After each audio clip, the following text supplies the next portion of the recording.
새해에 하나님께서 여러분들과 여러분들의 가정에 은혜와 평강 주시기를 바랍니다. 해가 바뀌었지만 여전히 우리 코로나 골짜기를 지나가고 있습니다. 이 코로나 골짜기가 끝나면 다시는 이런 일이 생기지 않을까? 우리 과거 역사를 보면 그렇지 않은 것 같습니다. 때때로 굉장한 전염병들이 돌고 이런저런 재난들이 인류를 두렵게 하고 많은 사람들이 목숨을 잃곤 했습니다. 코로나는 어떻게 보면 국가적인 재난이고 세계적인 재난인데요. 이런 국가적인 재난, 세계적인 재난이 없어도 가정적인 재난, 개인적인 재난은 우리 인생살이에서 원하지 않아도 찾아오곤 합니다. 이런 재난을 골짜기라 이렇게 표현할 수 있습니다. 4절 말씀 읽겠습니다. 내가 사망의 음침한 골짜기로 다닐지라도 해를 두려워하지 않을 것은 주께서 나와 함께 하심이라. 주의 지팡이와 막대기가 나를 안위하시나이다. 사람이 당하는 심각한 재난, 사망의 음침한 골짜기다 이렇게 표현할 수가 있습니다. 이 사망의 음침한 골짜기는 표현 그대로 무서운 골짜기입니다. 유다의 목자들은 이제 양을 칠 때 여름철이면 높은 산으로 올라간다고 그래요. 거기서 양들이 풀을 뜯게 하다가 첫눈이 내리고 기온이 내려가면 양들을 산에서 아래쪽으로 데리고 온다고 합니다. 이럴 때 가끔 골짜기들을 통과한다고 그래요. 이 골짜기에는 무서운 동물들이 살죠. 때로는 비바람도 치고요. 그리고 이 골짜기들은 낮에도 좀 어두운 때가 있다고 그럽니다. 그러니까 이제 이런 골짜기들을 지나갈 때 양들이 안 그래도 겁이 많은 동물인데 더 두려워한다는 것이죠. 시편 23편을 기록한 다윗은 시골에서 양을 치던 목자 출신입니다. 그런데 이스라엘의 두 번째 왕이 되었잖아요. 얼마나 놀라운 은혜입니까? 다윗은 왕이 되기 전이나 왕이 된 후에 정말 많은 하나님의 은혜를 누렸습니다. 그래서 이런 고백을 했습니다. 2절을 보면 그가 나를 푸른 풀밭에 누이시며 쉴만한 물가로 인도하신다. 참 놀라운 하나님의 은혜를 그가 많이 경험했습니다. 그런데 다윗의 생을 보면 늘 푸른 풀밭, 쉴만한 물가가 아니었습니다. 다윗에게는 양들이 지나가야 했던 무서운 골짜기 같은 인생의 힘든 골짜기들이 있었습니다. 그래서 이 골짜기들이 얼마나 힘들었던지 다윗은 사망의 음침한 골짜기다. 사망의 음침한 골짜기다. 이렇게 표현을 했습니다. 다윗은 사망의 음침한 골짜기 같은 인생의 힘든 골짜기를 지날 때 두려워 떨곤 했습니다. 왜냐하면 다윗도 별 수 없는 연약한 인간이었기 때문입니다.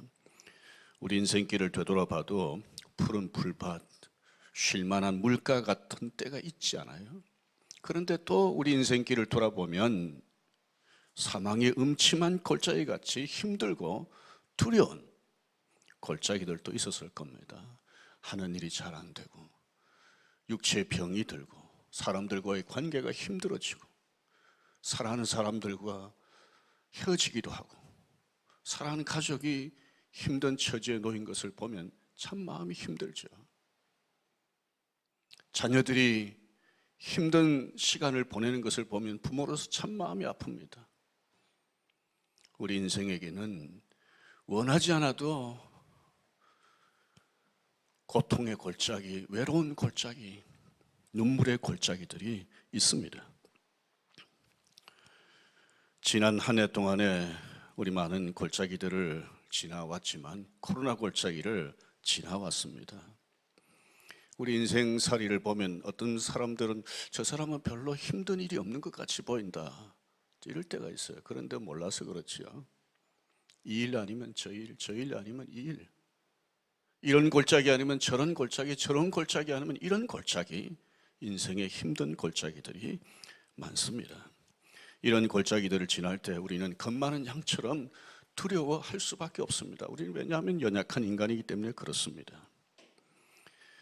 그런데요, 이 사망의 음침한 골짜기는 하나님이 함께 하시는 골짜기입니다. 양들이 어두운 골짜기 지나갈 때 두려워하잖아요. 그러면 목자들은 양들을 안심시키기 위해서 가까이 한다고 그럽니다. 그리고 양들을 막대기와 지팡이로 보호하죠. 실제로 다윗이 양을 칠 때 이랬던 것 같습니다. 그런데 다윗은 자신이 사망의 음침한 골짜기 같은 곳을 지날 때 하나님이 목자같이 함께 하시는 것을 경험했습니다. 그래서 이렇게 고백했습니다. 4절입니다. 내가 사망의 음침한 골짜기로 다닐지라도 해를 두려워하지 않을 것은 주께서 나와 함께 하심이라. 주의 지팡이와 막대기가 나를 안위하시나이다.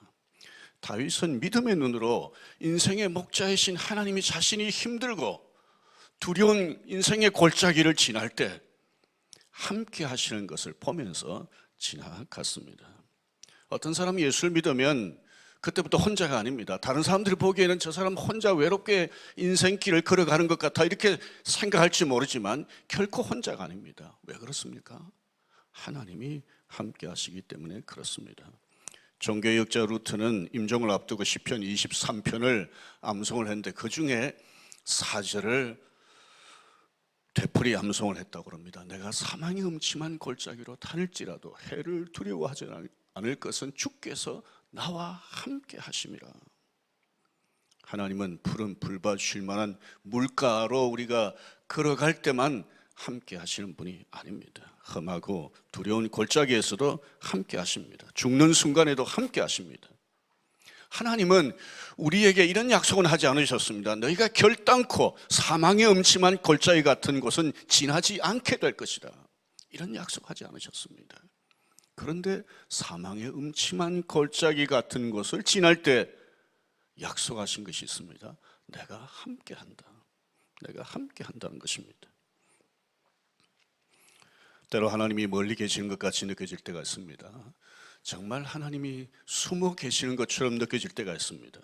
근데 정말 하나님은 멀리 계시고 숨어 계시는 분인가? 내 힘들 때, 내가 두려울 때 더 하나님이 멀리 계시고 더 숨어 계시는 분인가? 그렇지 않습니다. 하나님은 결코 우리 혼자 사망의 음침한 골짜기 지나게 하지 않으십니다.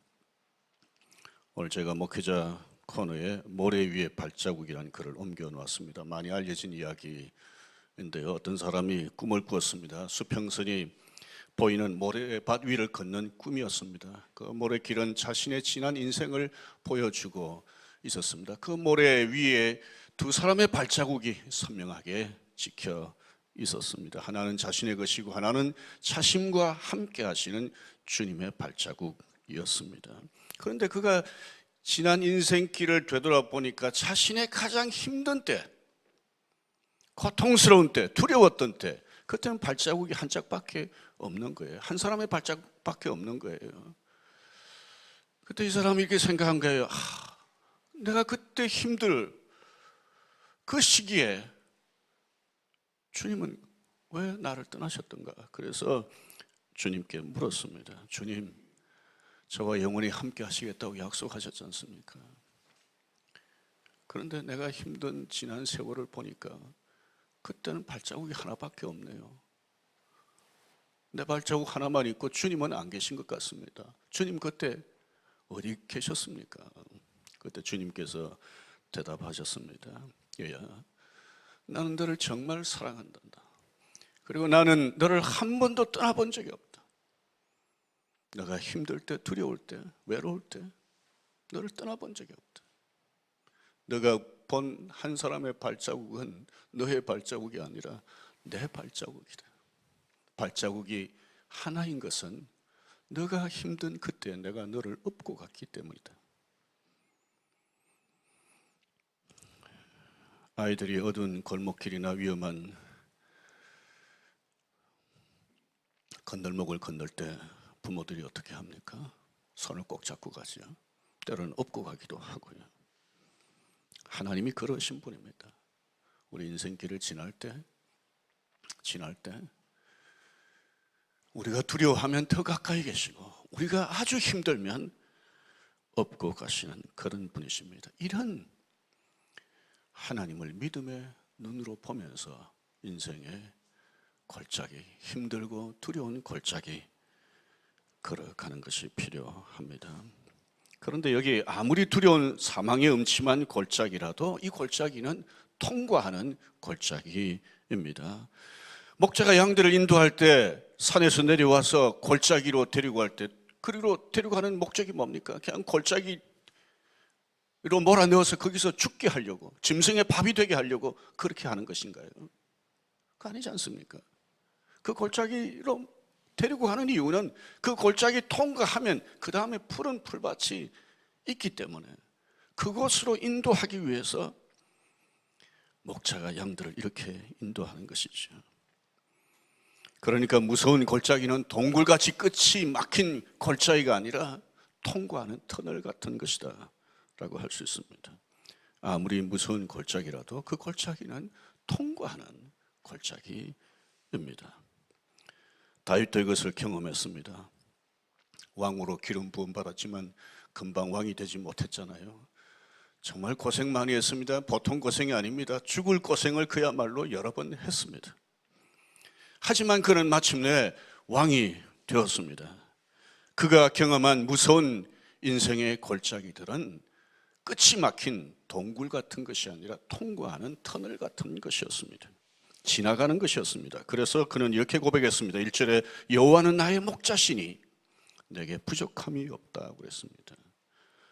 예수 믿으면 과거가 바뀐다는 말을 많이 하죠.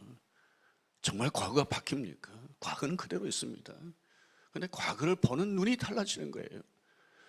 과거 힘들었던 자신의 인생의 날들을 해석하는 것이 달라지는 거예요. 그래서 지난날 힘들고 두려웠던 인생의 골짜기들이 결국은 오늘의 나를 위한 것이었구나 이렇게 깨닫게 되고 하나님께서 합력해서 선을 이루신다는 하나님의 선한 섭리, 오묘한 섭리를 생각하면서 하나님 앞에 감사하게 되죠. 그래서 다윗도 이렇게 감사하며 고백한 것입니다. 여호와는 나의 목자시니 내게 부족함이 없으리로다. 가끔 서울서 부산 가기 위해서 고속도로로 자동차를 운전하다 보면 하남 지나서부터 터널들이 나오죠. 어떤 터널은 좀 짧고 어떤 터널은 굉장히 깁니다. 터널 지나면 또 터널이 나옵니다. 그런데 우리가 알잖아요. 터널이 계속되는 것은 아니고 목적지가 나오잖아요. 우리 인생길에는 우리를 두렵게 하고 고통스럽게 하는 모든 골짜기들 통과하는 골짜기다. 터널 같은 것이다. 어떤 성도에게는 좀 그 골짜기가 좀 더 고통스러울 수 있습니다. 어떤 성도에게는 그 골짜기가 더 힘들 수 있습니다. 어떤 성도에게는 그 골짜기가 더 외로울 수 있습니다. 더 어두울 수 있습니다. 더 길 수 있습니다. 어떤 성도에게는 한 골짜기 통과했는데 또 다른 골짜기가 연신 나타나기도 할 수 있습니다. 그렇지만 이 모든 인생의 힘든 골짜기들은 통과하는 골짜기입니다. 아무리 무서워도 지나가는 골짜기입니다. 이 골짜기 지나가면 하나님이 더 풍성한 풀밭 같은 은혜를 누리게 하십니다. 이 사망의 음침한 골짜기를 저와 여러분들이 희망을 품고 좀 통과했으면 합니다. 그리스도인들이 많이 읽는 기독교 고전들이 있죠. 그 중에 어거스틴이 쓴 고백록, 그 다음에 또 토마스 아켐피스가 쓴 그리스도를 본받아, 또 존 번연이 쓴 철로역정, 이런 책들이 있는데요. 이 중에서 가장 많이 읽히는 책이 되게 철로역정이라고 말을 합니다. 존 번연이 쓴 철로역정은 어떤 사람이 꿈을 꾼 것으로 이야기가 시작이 됩니다. 그 일부에 보면 이제 한 남성이 예수를 믿습니다. 집을 떠나죠. 아내와 4명의 자식들은 안 따라갑니다. 2부에 보면 이제 따라 새롭게 그 남편처럼 아버지처럼 출발하는 것이 나오는데요. 처음에는 이제 아버지 혼자서 천국을 향해서 출발하는 장면이 나옵니다. 이제 이 과정에 겪게 되는 여러 가지 이야기를 이제 엮은 것이 철로역정입니다. 가다 보면 뭐 이런저런 얘기가 나오는데 겸손의 골짜기가 나오고 겸손의 골짜기 다음에 사망의 음침한 골짜기를 만나게 됩니다. 사망의 음침한 골짜기를 지나가게 되는데 중간에 가다 보니까 되돌아오는 사람들이 있는 거예요. 그 왜 되돌아오냐? 이 너무 힘들어서 되돌아가는 거예요. 그래도 이 성도는 계속해서 이 골짜기를 걸어가는데 이런 소리가 들리는 거예요. 내가 사망의 음침한 골짜기로 다닐지라도 해를 두려워하지 않을 것은 주께서 나와 함께 하심이라. 주의 지팡이와 막대기가 나를 안위하시나이다. 이런 소리가 들리는 것 같은 거예요. 이 성도가 이런 소리를 생각하면서 좀 이 두려움 가운데서 희망을 가지고 이 골짜기를 계속 가게 됐습니다. 왜냐하면 자기 혼자 이 골짜기를 지나가는 게 아니구나. 자기 혼자 뭐 중간에 돌아온 사람도 있지만 자기 혼자 이 믿음을 가지고 이 골짜기를 계속 걸어가는 게 아니라 다른 사람들도 이 골짜기를 걸어가고 있구나, 이런 생각을 하게 된 거죠. 많은 사람들이 그러잖아요. 뭐 어떤 힘든 상황에 처하면 왜 나 혼자 정말 나 혼자 이런 어려움을 겪는 것인가? 그거 아니잖아요. 근데 이제 우리가 어려움 가운데서도 나 혼자만 이런 어려움을 겪는 게 아니구나 라고 생각하면 좀 위안이 되잖아요. 위로가 되잖아요. 이 성도도 그런 위로를 받은 거죠. 그러면서 이 골짜기를 계속 가야 되겠다는 생각을 했습니다. 또 하나는 그 앞서 가는 성도가 주께서 나와 함께 하심이라. 주의 지팡이와 막대기가 나를 안위하시나이다. 이런 말을 하는 것을 생각하면서 앞서가는 이 사람과도 주께서 함께 하신다면 나와도 함께 하시겠구나, 이런 확신이 생기는 거예요. 가끔 성도들이 이렇게 말하죠. 믿음의 위대한 사람들과는 하나님이 함께 하시지만 나 같은 사람하고 하나님이 함께 하실까? 뭐 우리 교회 믿음 좋은 장로님들하고는, 권사님들하고는 하나님이 함께 하시지만 나 같은 사람하고 하나님이 함께 하실까? 아닙니다. 모든 하나님의 자녀들과는 하나님이 함께 하십니다. 세 번째는 이렇게 쉬지 않고 계속 가노라면 앞서가는 사람들을 만나게 될 것이다 라고 하는 희망이 생긴 거예요. 그래서 이 성도가 이 사망의 음침한 골짜기를 계속 걸어간다는 얘기가 이제 철로역정에 나옵니다. 사망의 음침한 골짜기를 걸어갈 때 희망이 없으면 계속 걸어가지 못합니다. 아까 말씀드렸던 철로역정에 나오는 되돌아오는 두 사람은 희망을 잃어버렸어요. 절망하니까 되돌아가는 거예요. 이 골짜기 지나면 하나님께서 예비하신 푸른 풀밭 같은 것이 있을 것이다. 쉴만한 물가 같은 것이 있을 것이다. 하나님 베푸신 은혜가 있을 것이다. 이런 희망을 가질 때 이 골짜기 계속 걸어갈 수가 있습니다. 저와 여러분들이 이 한 해 사망의 음침한 골짜기 같은, 골짜기라고 불릴 만큼 힘든 인생의 골짜기를 서로 걷는다 하더라도 그 골짜기만 보지 말고 함께 하시는 주님을 믿음의 눈으로 보고 이 골짜기를 걸어갔으면 좋겠습니다. 6절 말씀을 읽겠습니다. 내 평생의 선하심과 인자하심이 정녕 나를 따르리니 내가 여호와의 집에 영원히 거하리로다. 그렇습니다. 우리에게는 한없이 사망의 골짜기가 계속되는 게 아닙니다. 골짜기 끝이 날 때가 있습니다. 우리 인생 여정이 끝나면 그 힘들었던 골짜기, 고통스러웠던 골짜기, 두려웠던 골짜기, 어두웠던 골짜기, 눈물 골짜기, 외로운 골짜기, 그 모든 골짜기들 다 끝납니다. 그리고 다윗이 고백했던 것처럼 여호와의 집에서 영원히 살게 될 것입니다. 여호와의 집에는 어떤 인생의 골짜기도 없습니다. 거기는 코로나 같은 전염병도 없을 것이고요, 마스크 쓰는 일도 없을 것이고요, 5명 이상 모이면 안 된다 이런 방역 지침도 없을 겁니다. 그곳에서는 그야말로 성도들이 나를 사랑하신 하나님과 더불어서 함께 찬양하고 함께 이야기를 주고받고 함께 음식을 나눠 먹고 그러면서 한없이 기뻐하며 아버지 하나님의 사랑을 누리게 될 것입니다. 오늘 우리가 2021년 첫 주일을 맞았습니다만 이 한 해를 우리가 다 알 수 없습니다. 우리의 인생길을 다 알 수가 없습니다. 하지만 확신할 수 있는 것 있습니다. 그것은 독생자를 아끼지 않고 우리를 위해서 내어주신 그 하나님께서 우리가 어두운 인생길을 걸어갈 때 사망의 음침한 골짜기라고 불릴 정도로 힘들고 두려운 골짜기를 걸어갈 때 하나님이 함께 하신다는 것입니다. 그리고 이 골짜기는 통과하는 골짜기라는 것이죠.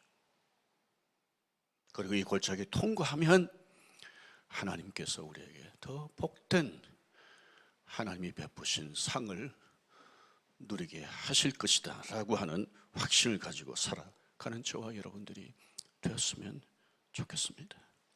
2021년을 함께 하시는 여호와 하나님 의지하고 복되게 걸어가는 저와 여러분들이 되었으면 좋겠습니다.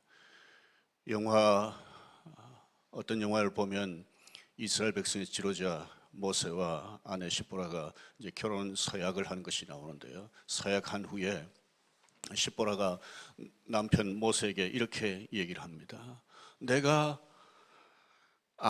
당신이 아는 것은 내가 사랑하고 모르는 것은 신뢰하겠다. 저는 이 뒷부분에 나오는 모르는 것은 신뢰하겠다, 이게 참 인상적이었습니다. 그래서 우리 다 모릅니다.